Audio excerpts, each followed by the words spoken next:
લક્ષ્ય ન્યૂઝ, એક નજર, એક લક્ષ્ય.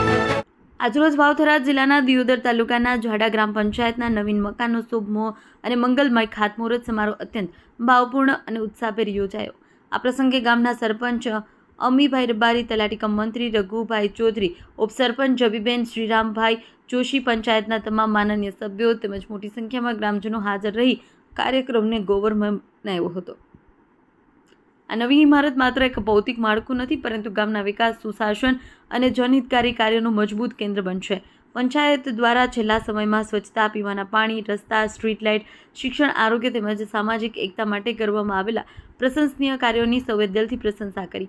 ગામના સર્વાંગી વિકાસ માટે લેવામાં આવતા દૂરંદેશી નિર્ણયો, જન સેવા પ્રત્યેની નિષ્ઠા આ ખાતમુહૂર્ત પ્રસંગે સ્પષ્ટ રીતે જોવા મળી. આ શુભ અવસરે તમામ મહેમાનો અને ગ્રામજનોએ ગ્રામ પંચાયતના નેતૃત્વને અભિનંદન પાઠવી ગામને વધુ સુખી, સમૃદ્ધ અને વિકાસશીલ બનાવવાના સંકલ્પ સાથે શુભકામનાઓ વ્યક્ત કરી. સમગ્ર વાતાવરણ આનંદ, ઉત્સાહ અને ગૌરવથી છલકાઈ રહ્યું છે. અહેવાલ ભલાભાઈ રાજપૂત, વાવથરા. હું રબારી અમીભાઈ પીરાભાઈ, ગ્રામ પંચાયત ઝાડા સરપંચશ્રી. આજ રોજ ઝાડા ગામે નવી ગ્રામ પંચાયતનું નવું મકાન મંજૂર થયેલ એના અનુસંધાને ખાતમુહૂર્ત કરવામાં આવેલ.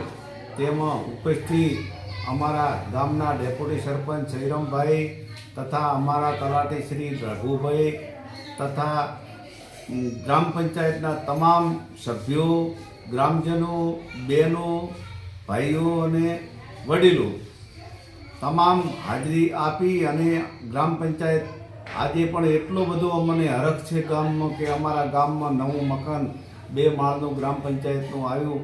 એવા આપણા રાજ્યના મુખ્યમંત્રી અને સરકારનો પણ હું ખૂબ ખૂબ આભાર માનું છું. હું સરપંચ તરીકે એમને પણ હૃદયથી ખૂબ ખૂબ આભાર માનું છું કે આવા નાના ગામમાં આવું મોટું નવીન મકાન આપવા બદલ ખૂબ ખૂબ આભાર. જય હિન્દ, જય ભારત.